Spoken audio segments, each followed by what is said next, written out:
Con la historia en los talones.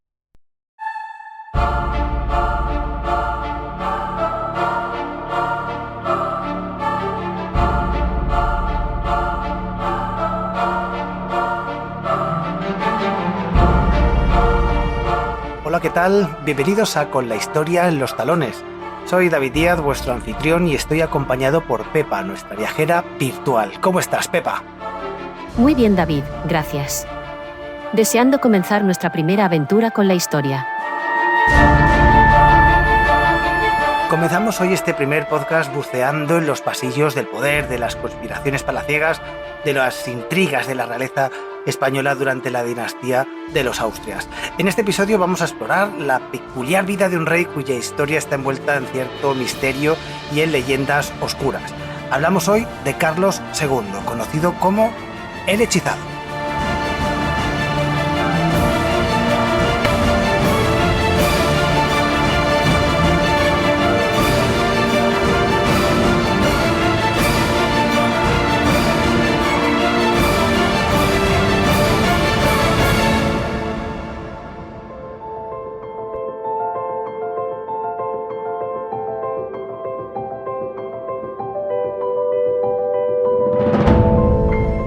Carlos II fue nombrado rey con 3 años y su madre se encargó de la regencia hasta la mayoría de edad. Así es, Pepa. Viajamos en el tiempo hasta los albores del siglo XVII, específicamente al 6 de noviembre de 1661, cuando nacía en el Real Alcázar de Madrid un niño que marcaría profundamente la historia de España, Carlos II. Este acontecimiento no solo llenaba de alegría la corte española, sino que también despertaba una mezcla de expectación y preocupación. El pequeño heredero venía al mundo en un momento crucial para el Imperio español, que se encontraba inmerso en un periodo de decadencia y declive. Menuda suerte la suya, ya que su padre Felipe IV y su madre, Mariana de Austria, también eran, a ver cómo decirlo educadamente, eran parientes, eran tío y sobrina.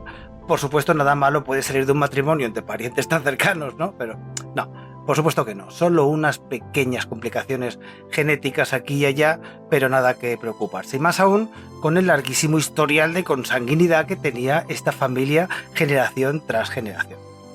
Carlos II era el hijo de Felipe IV, monarca de España, y Mariana de Austria, que era su sobrina, como acabamos de decir.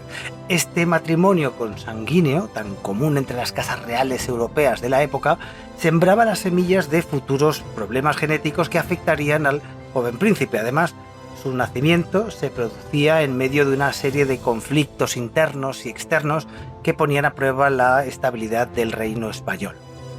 Cuando nació, se dijo que el príncipe parecía bastante débil, mostraba signos visibles de degeneración, tenía flemones en las mejillas, la cabeza llena de costras y se decía que el cuello le supuraba. Un bebé precioso, vamos. Durante sus primeros años de vida, Carlos II fue criado con todo el esplendor propio de un príncipe heredero. Sin embargo, su salud frágil pronto se convirtió en motivo de preocupación para sus padres y para toda la corte. A medida que el niño crecía, su aspecto físico peculiar y su débil constitución alimentaban además los rumores y las supersticiones que rodeaban su persona. Y es que no era para menos. El príncipe Carlos sufrió una infinidad de enfermedades desde su infancia, ¿no es así, Pepa? Así es. Carlos II no fue capaz de articular palabra hasta los 4 años, ni tuvo capacidad para caminar hasta casi los 10. Probablemente no dejó ni una sola enfermedad infantil sin tocar, ya que padeció durante estos primeros 10 años de vida sarampión, varicela, rubéola y viruela. Además, se apreciaba un evidente retraso mental, lo que llevó a la corte al pensamiento de que alguien lo había embrujado. Este fue el motivo por el que se ganaría el sobrenombre de El Hechizado. Como veis, el príncipe Carlos, como un toro, pues no estaba. Pero ¿quién necesita buena salud cuando tienes una madre como Mariana de Austria que puede hacer las veces de regente? Porque fue su madre quien en los primeros años de su reinado actuaría como regente, ya que Carlos II era demasiado joven para gobernar por sí mismo. Sin embargo, la influencia de Mariana en la corte era objeto de controversia y su estilo de gobierno enfrentaba críticas y oposición. Imaginad cómo sería reinar desde esa regencia en esa época, con una corte española que era un hervidero de chismes, conspiraciones, dramas, unas historias dignas de una telenovela. Y mientras tanto, España enfrentaba problemas tanto dentro como fuera de sus fronteras, como si no tuviera ya suficientes problemas.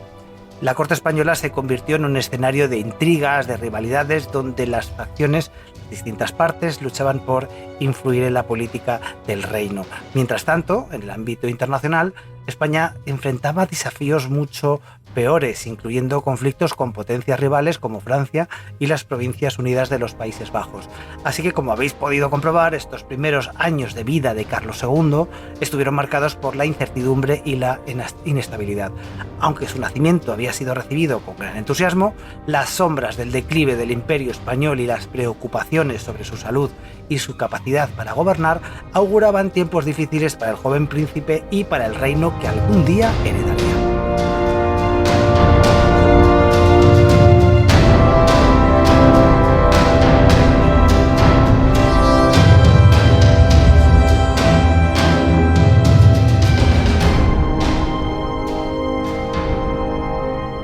Con la historia en los talones.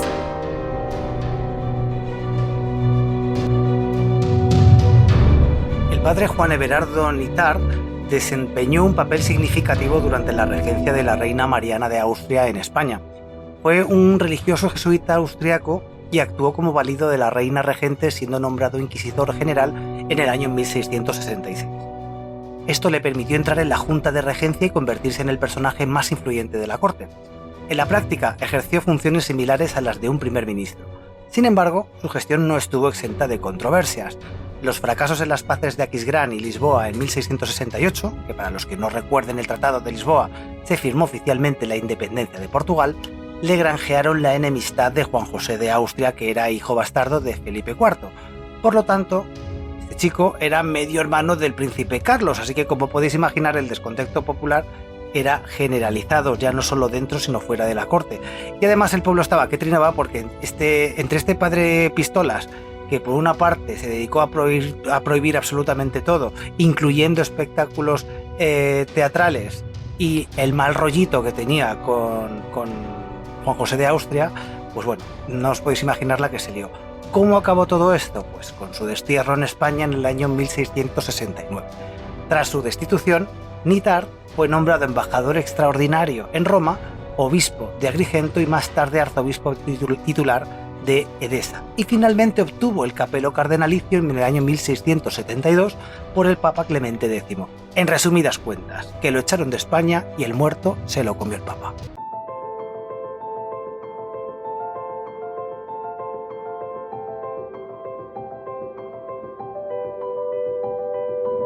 Carlos II tuvo 2 matrimonios, pero fueron desventuras amorosas por su impotencia.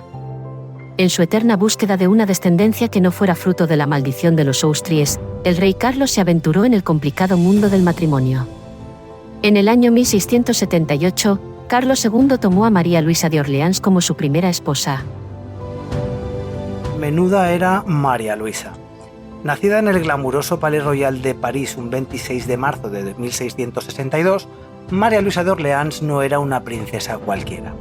Hija del duque de Orleans y sobrina de Luis XIV de Francia, creció entre los lujos de la corte francesa y, como buena nieta de reyes, pues tenía dinero y le gustaba gastárselo. Perdió a su madre a los 8 años y, aunque su padre se volvió a casar con una princesa alemana que fue como una segunda madre para ella, la pequeña María Luisa tuvo que aprender a navegar en las turbulentas aguas de la corte francesa desde bien joven. Y vaya si lo hizo bien, que se dice que su abuela paterna, la reina madre de Ana de Austria, la adoraba tanto que la nombró incluso heredera de la mayor parte de su fortuna. Con una educación digna de la realeza, María Luisa pues no solo aprendió a mantener conversaciones de salón y a montar el caballo y todas estas cosas que hace la realeza, sino que también dominaba el clavicordio, cantaba, bailaba y bueno, pues según cuentan tenía un carácter tan bullicioso, ¿no?, que más parecía un personaje de comedia que una dama de la corte. Claro, esto chocaba hasta el infinito y más allá con lo que se vivía en la corte española, que era otro rollo por completo. Su matrimonio con Carlos II de España fue parte de un acuerdo político, obviamente, y digamos que Carlos pues no era precisamente el príncipe azul que ella esperaba. María Luisa llegó a España como una brisa fresca de la moda francesa, con toda la parafernalia que tenían los franceses en aquella época, y aunque nunca logró darle un heredero al trono, su presencia en la corte española sí que dejó una huella imborrable. Se ha especulado mucho, de hecho, por parte incluso de historiadores, sobre la enemistad que tenía con su suegra Mariana de Austria, pero esto es algo que nunca se ha llegado a confirmar plenamente. María Luisa era una princesa francesa con la que se esperaba que se produjera una descendencia digna de caballeros y princesas, pero ¿qué pasó? Pues nada, absolutamente nada. Nada de nada, ni un solo heredero que pudiera llevar adelante la dinastía. ¿Qué se puede esperar cuando el destino está decidido a jugar en tu contra? Pues nada, desafortunadamente su reinado junto a Carlos II fue corto, falleció a los 26 años de edad en el Real Alcázar de Madrid, y aunque su muerte fue prematura, no todo estaba perdido, ya que Carlos II, perseverante como pocos, decidió darle otra oportunidad al amor y en 1689 contrajo matrimonio con Mariana de Neuburgo.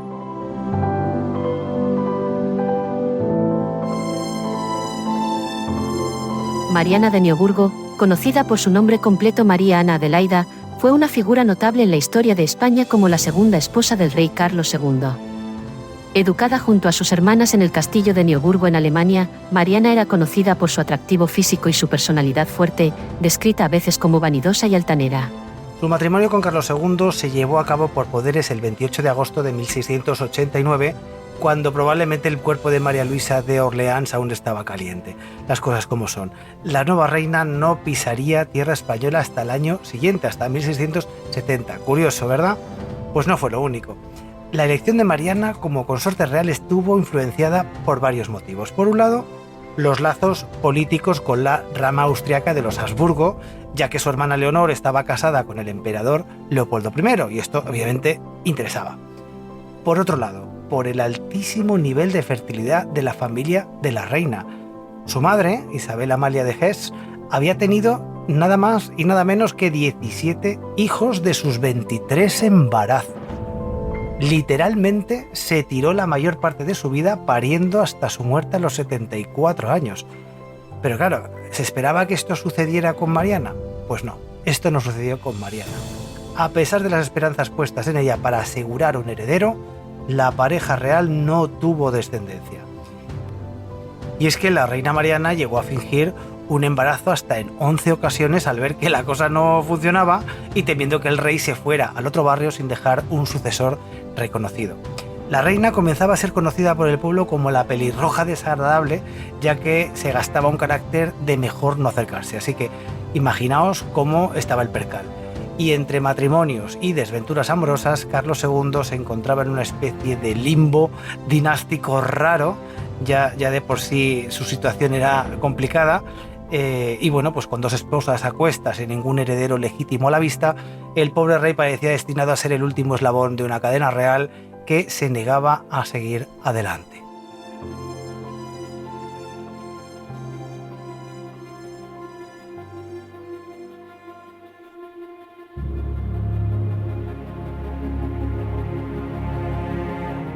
Cuando empezó a gobernar, Carlos II se encontró un país prácticamente destruido. La economía española estaba casi tan enferma como él. En los tiempos de Carlos II, España estaba tan arruinada que nos podía haber conquistado en ese momento cualquiera. La economía era un culebrón de estos de por la tarde, de los que no hay por dónde cogerlo, pues similar. Felipe IV, que fue el rey que gobernó justo antes, dejó el país hecho unos zorros y los gobernantes que vinieron después tenían menos habilidad para manejar la situación que un elefante en una cristalería. La moneda de vellón se devaluó tanto que en 1680, si tirabas uno al aire, igual no caía ni al suelo. Los validos, esos asesores del rey, eran unos auténticos incompetentes. Solo el conde de Oropesa se puso las pilas recortando impuestos, cortando gastos, como si fuera el maricondo de las finanzas de aquella época. Y mientras tanto, en Aragón y en la costa mediterránea, la economía hacía un intento de resurrección que no terminaría de resultar como se esperaba, aunque fue hasta cierto punto eficaz. Y no olvidemos las guerras con Francia. En 1684 firmaron una tregua de 20 años que duró 6 años. Solo 6 años. ¿Para qué va a ser más? Ahí nadie tenía palabra. Es como cuando tú dices que te vas a apuntar al gimnasio y dices empiezo el lunes y luego no vas. Pues la misma palabra tenían los franceses, exactamente la misma.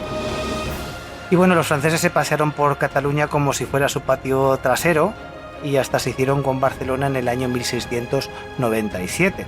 Pero al final, en la paz de Ryswick, Luis XIV tuvo que devolver las llaves de las plazas que había tomado, demostrando que al final quería meter a los Borbones en el trono español como si no se le estuviera viendo ya el plumero.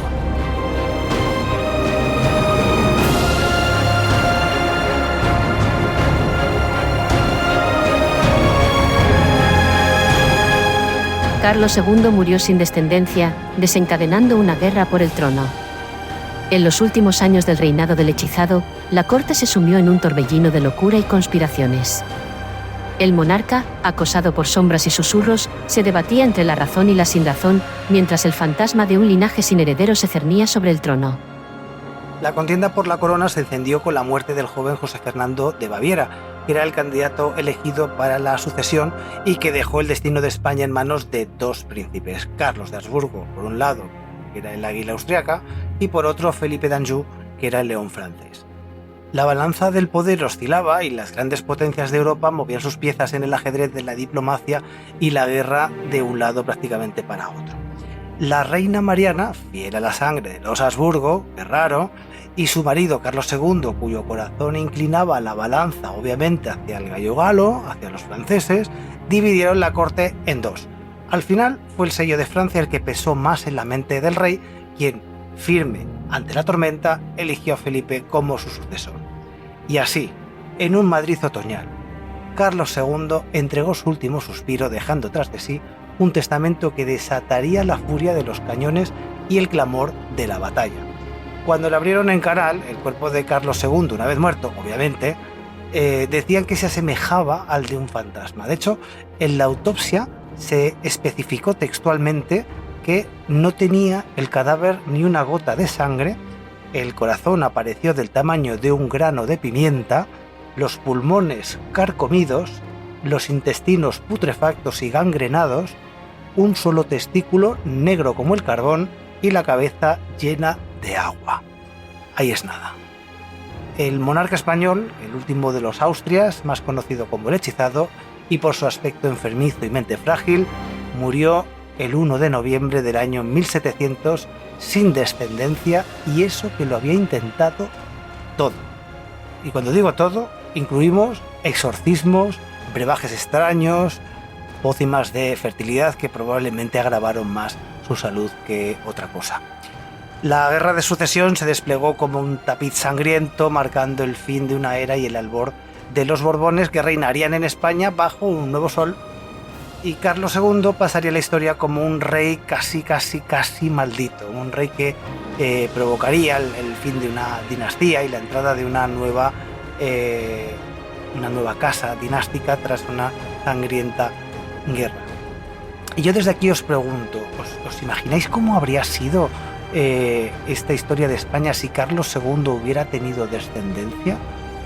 ¿Habría habido alguna conexión con la casa Borbón con el paso del tiempo? ¿O cómo habrían sido esos descendientes si el rey hubiera sobrevivido y hubieran continuado enzarzándose amorosamente y casándose tíos con sobrinos con esos problemas de consanguinidad? ¿Qué habría pasado?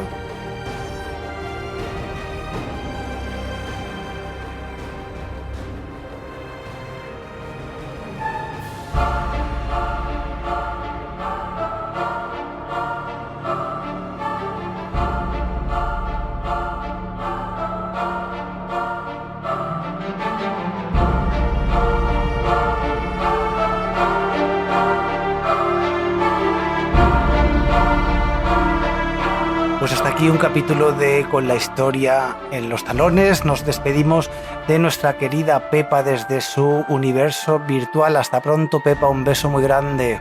Nos vemos en el próximo episodio. Ha sido un placer. Claro que sí, no hay mayor placer que el del saber. Gracias a todos por escucharnos y recordad que historia solo hay una, pero interpretaciones hay muchas. Hasta pronto.